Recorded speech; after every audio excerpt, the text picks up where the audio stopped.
Hi everyone. Today we're going to learn how to become a VTuber or to also take your VRoidStudio files, your VRMs, and export them into Blender and then be able to 3D model them. So if you want to make your own videos where you don't have to show your face, which is pretty cool, I might start doing them like this. You can use all these tools to make a video just like this. So first, we're going to start with VRoidStudio. This is where you'll need to make your models.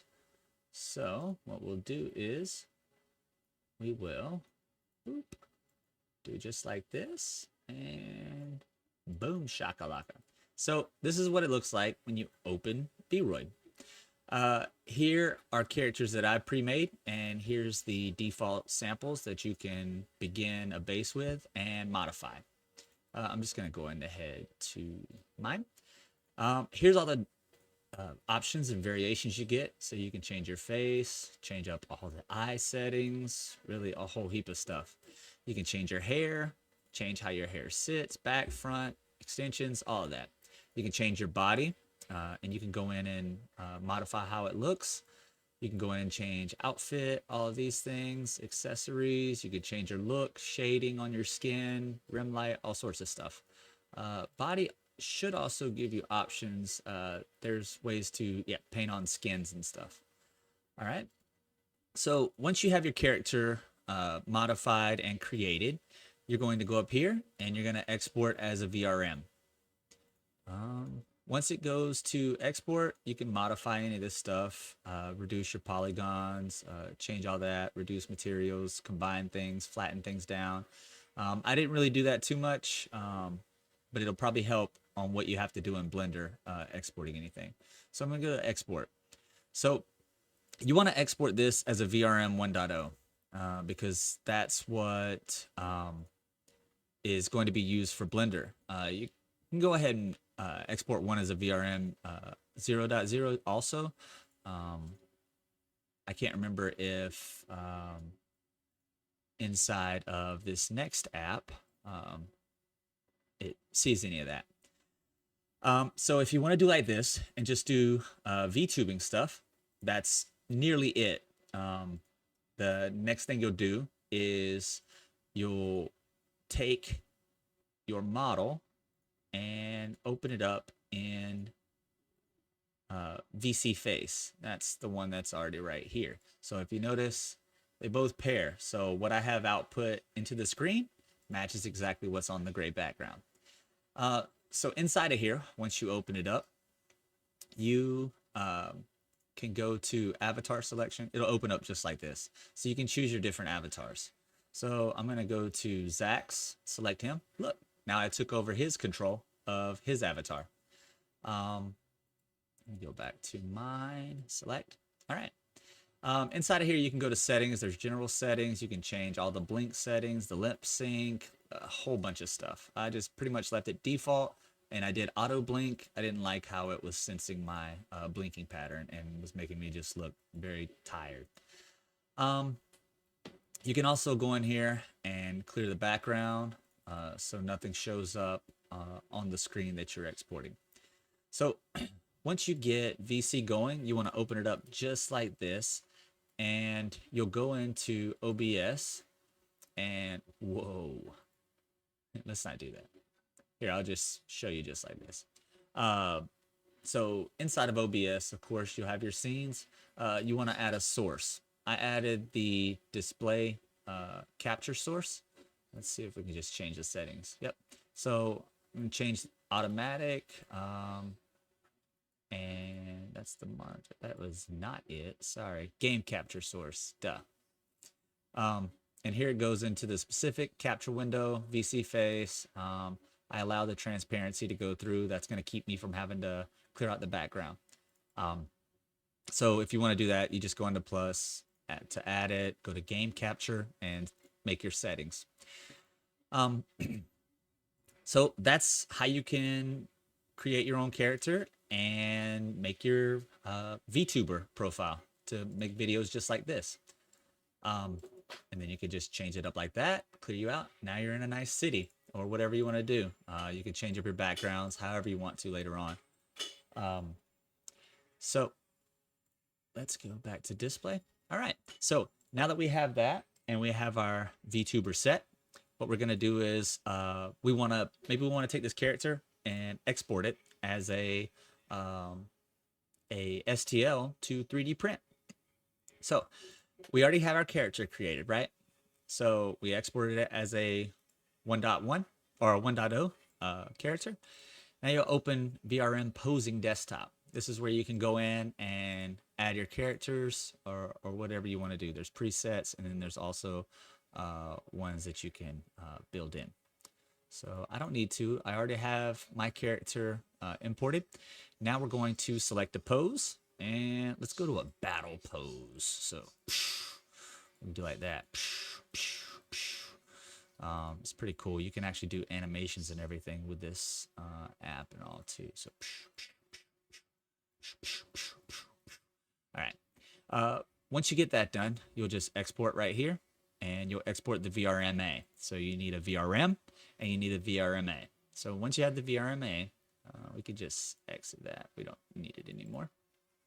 All right. We'll go into Blender. So I've already opened up Moiji, and this is one I've already posed.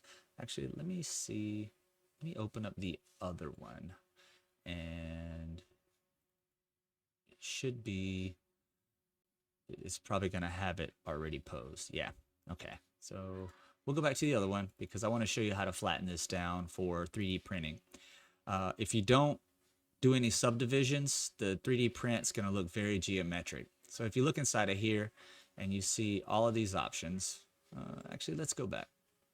So when you first import your object, you're going to have to come in here and you're going to have to get your plugins, your add-ons and everything. So just search for VRM add-ons.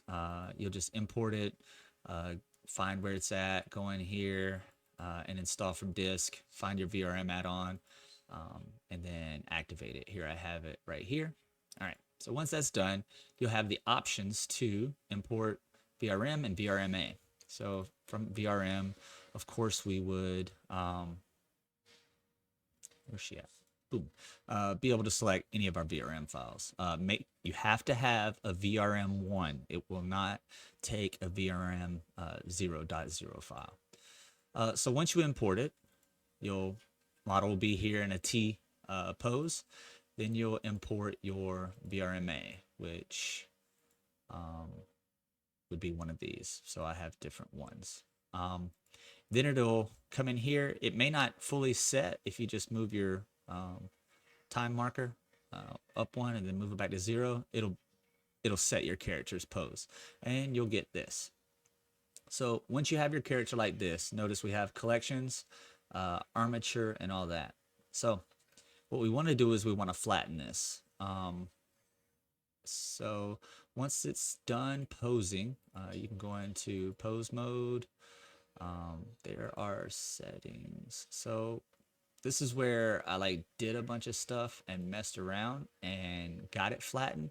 You don't have to fully break your character down and get rid of the armature and everything if you don't want to. It was just kind of nice and easy, but you know what? I honestly don't remember. I did a apply transforms to the model. The real thing that you need to do is you need to get rid of all the geometric shapes. So if let's look at it. I'll show you in pose mode. Boop, oh, sorry, edit mode. Boop, boop. Boop. It's going to be slow because there's a lot of work on that one. Boop. And it does not have all of her geometric angles. Okay, I'm not going to mess with that. That'll all be snapped to her grid once you pose it all in. So, all right, we want to add our subdivision surfaces. So we'll go in here and we can select their body, and we'll add a modifier, and we will add boop, boop, boop, boop, subdivision surface. Boop. I have probably already done it once, so it's probably going to be super heavy. And yeah. in that subdivision surface, you'll just change your viewport and your render. I wouldn't go any higher than 3. It gets kind of intense. And once you do each one on face, body, hair, and everything, just hit apply for each one, and it'll apply the changes that you did, which will basically break down the triangles and add you more capabilities. So inside of here, this is one thing I noticed too. Each one of these vertex groups, you can go in and clear them, and it will. That's what you do when you want to really flatten the model and make it streamlined. All right. So once we have our posed and we have our subdivision groups, we will export our STL. So you want to make sure you have everything applied, everything selected. You'll go in here and you'll hit selection only, apply modifiers, and you'll export your STL. It's pretty easy. It's literally that easy. And here, let me show you the difference in a flattened model and the one with all of the armature and everything. So this is one without. Literally, that's all she is. She only has her body and everything is merged and flattened. So let's go into edit mode. And now we should be able to see all of the, yeah, that's all of the vertexes in her body. Yeah, that's all of the different smoothing that I did. So you can go into mesh, transform, and then this is where you, where was,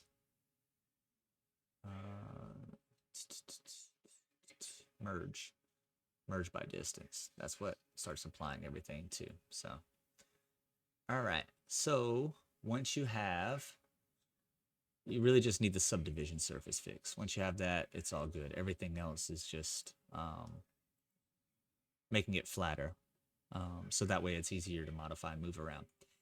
All right. So once we have that, then we go to our slicer. So I already have one open right now. Actually, I just finished printing. So we will go right here. It's Bulma. Boop. And let's open. Actually, we'll just close that out and we'll save the supports. Boop. Discard. Actually, we won't. All right. Let's just open. I already had one saved to speed it up. I say it would be faster, but maybe not. Oh no, it got the older version. Oh, all right. Anyways, let's later. I don't like that one. That's the new or the old slicer. They have a new one that they created for Anycubic. So what we'll just go here, import, and boop, boop, boop, open. She's probably going to be super tiny. Yep. Boop, boop, boop, boop, boop. And here we go. Now let's scale her out. Boop. And now we have our character and able to 3D print. So notice how she's still open on her sleeves. The non-manifold edges can be fixed. The slicer will do all that for us. The only problem is coloring. Right now, she actually colors better because of the edges and everything, the way the separation works. But if you color now, it's going to take it away as soon as you fix the edges. So just don't even worry about it until after you've already done that. And then you can just paint on and color however you want. But that's how we take a VRoidStudio character, import it into our Vtuber stuff, and then use it to 3D print our own characters, give it more use. Yeah. Hope everyone enjoys it, and I think it's pretty cool, and I like my character. So make your own videos. You can do whatever you want to do. Notice how it even follows my head. Doom, doom, doom, doom, doom, doom, doom, doom, doom, doom. Yep. Yeah. So thanks everyone. Hope you enjoyed it. Bye.